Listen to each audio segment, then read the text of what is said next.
Hi, this is Robert Anderson with Tortoise Realty Group here on behalf of the CityBiz.co audience. I welcome Sarah Galperin of Compass here in Boca Raton, Florida. Thanks, Sarah, for joining us today. Hi, Rob. Thanks for having me. Absolutely. So we're going to delve right into the questions now, if you don't mind. Um, so, how's your diverse professional background in both fashion, advertising, healthcare, and entrepreneurship shaped your approach to real estate? Wow, that was a mouthful.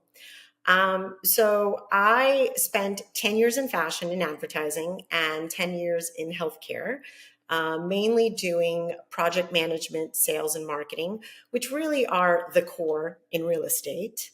But I do feel that I bring a different perspective because of these industries when I'm dealing with clients in real estate. So, for instance, when I'm taking a client, a buyer out to look at a property, and I mainly dealt with geriatrics and families of geriatric patients in healthcare. So, when I'm taking clients out to look at homes, and if they're my age or a little bit older or much older, I have them think about what is their long term goal. Are they looking to stay in the home for a while? Do they need to think about possibly taking in their parents, and they need to have room for them and be comfortable living in this home with their family? And in fashion, I did a lot of location scouts in California, and I'm very involved, and I love architecture. So when I go to a home, I can see past what the seller is showing you, and I love to point this out to my clients, and I love for them to see the potential and what the home can bring, and really what is aesthetically pleasing for the masses when they're thinking about resale value. So for me, I feel like these sort of life experiences in my careers really has shaped me as a real estate agent. Oh, great, great. So, what inspired you to pursue real estate after being in those industries? So we moved here in 2020 in the heart of COVID, and both my husband and I just picked up and left, and we were working remote for our companies. He still works remote for UCLA, and believe it or not, I still have a consulting job back in Los Angeles, but I didn't think that was going to be the case.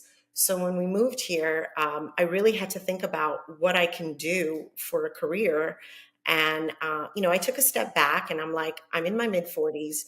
If I'm going to start something new, I have to love it. And I had always toyed with the idea of doing real estate. And so I thought now is as good a time as ever to do it. And I'm like, if I'm going to do it, if I'm going to take time away from my family and, start something new, then I'm going to find something that I'm passionate about. And I did it, and I went full force, and I absolutely love it. You moved here in 2020, Sarah, and I'm sure since then you've gotten extensive knowledge of the market here. How do you use that to benefit your clients in the real estate transactions? That's a great question. So, in the 4 years I have been here, I've actually done about $45 million worth of business, which was crazy to me because I didn't do real estate in Los Angeles. And I think one of the reasons this has happened is because I am actually a full time agent. So, when I'm not looking at properties for my clients actively with them, I'm doing it for myself. I'm going to brokers' opens. I'm networking. I'm going to open houses. I feel to be a really knowledgeable and good agent, you do need to be hyper local. So I pick few areas, and I really learn it inside and out. So when someone calls me, it's not like, let me think about it. Let me look at Zillow. Let me look at the MLS. I understand very well what is going on in that market. And I also know that, and I'm sure you realize this in real estate as well, that the market is fluid and it can change in a matter of weeks. Some weeks the market's amazing, some weeks not so much. And I use that information to let my clients, be it a buyer or seller, know when it's a good time to act, or maybe not. Maybe they need to cool off and think of waiting for a little bit. Oh, great. Yeah, absolutely. Can you share an example of a challenging situation that you faced in a transaction and how you successfully resolved it? So a couple of months ago, I got a referral through an online sort of through a Compass portal. And I was really excited because usually I get my referrals by word of mouth or through someone who's actually worked with me prior. So this was the first out of nowhere they reached out to me and we had a buyer's consultation and I figured out what they were looking for. And we went through the different scenarios. It was a couple that was moving here from out of state. They were selling their home that they had lived in for 30 years, and they wanted to downsize and buy something to be closer to their kids. Now, again, I definitely learned from this experience because there was no loan involved and because they were selling a home and they were cash, and I had the purchase agreement for the home that they were selling. I thought I was fine. We put an offer, it was accepted. We put quite a large sum in our earnest money deposit in escrow, and we had removed almost all of our contingencies. And 2 weeks before they were ready to close, they started ghosting me. And I reached out to their daughter, and they were embarrassed to tell me that they didn't realize that they had a loan on the home and they didn't have enough money to close. And I was just besides myself. I was trying to come up with creative financing for them, a bridge loan, a hard money loan, anything. It wasn't even that much money for them that they needed. But I think they were just so overwhelmed with the process that they didn't know what to do. I mean, it got to a point where I wanted to lend them the money. I didn't. And so I got a lawyer on their behalf to try to speak with the seller, to try to discuss with them what could be done for them to get their money back. And they refused. I mean, they were in the wrong. We knew it. The sellers were really, it was actually horrible. These were older people that really didn't understand the whole process, even though I had tried to explain everything to them. And they were about to lose $50,000. I, in the last minute, wrote a letter to the sellers begging them to think about karma, think about, what if they were in that situation. And finally, at the end, they gave them like half of their money back, which, they didn't even have to give them anything. And so I was so relieved. It was so cute. They had offered to give me $500 for my time to thank me. I'm like, I don't want your money. I just want you guys to do well and hope that things turn out good for you in the future. Right. That's a good story. So, as a mother of four children, how do you balance your personal life with the demands of a demanding real estate career? I don't. If I'm going to be honest, I work 24/7 and it's not good. My kids know that I am the type of person that works all the time. It is my personality, but they also know that, I would do anything for them and I try to carve out time for us on vacations or days that we do things together. So I have a village at home, a husband who's very involved, my mother-in-law I wouldn't be able to do my job if I didn't have her. So I'm very grateful for that. But I can't tell you that I have found this like secret sauce as how I'm able to manage it all.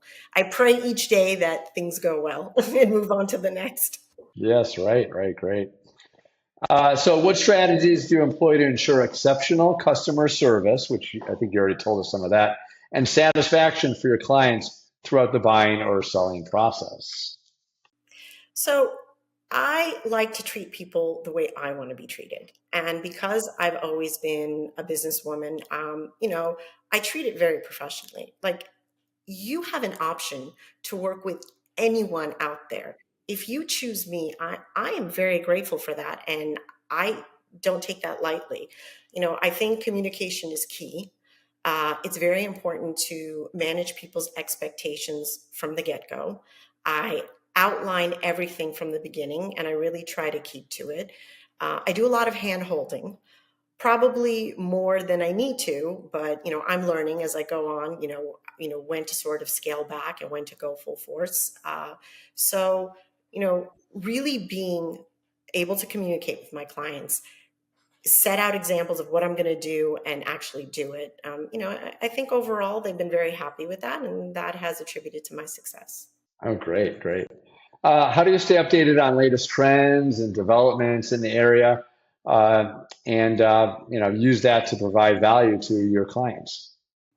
Well, as you mentioned, I'm with Compass. I'm very fortunate to be with this brokerage. We have a lot of seminars and classes that they actually require us to take. I recently became a principal broker, so I'm sorry, a principal agent. So I attend a lot of events in the area, and we have a lot of sort of networking with other agents outside of Florida that we work with. So I feel that that adds value to my clients, and I'm constantly bringing that to them when we're discussing properties and areas, for them to look at. Can you describe a time when you went above and beyond for a client, demonstrating your dedication and commitment to their needs? I recently had some clients that live in New Jersey that came down here and they were looking to buy a home. They ended up buying a home a lot earlier than they thought they would. And so they purchased this home. They don't really have anyone here in Florida. They still had to go back to New Jersey and pack up their home and sell it. And there needed to be things done with this current home that they purchased.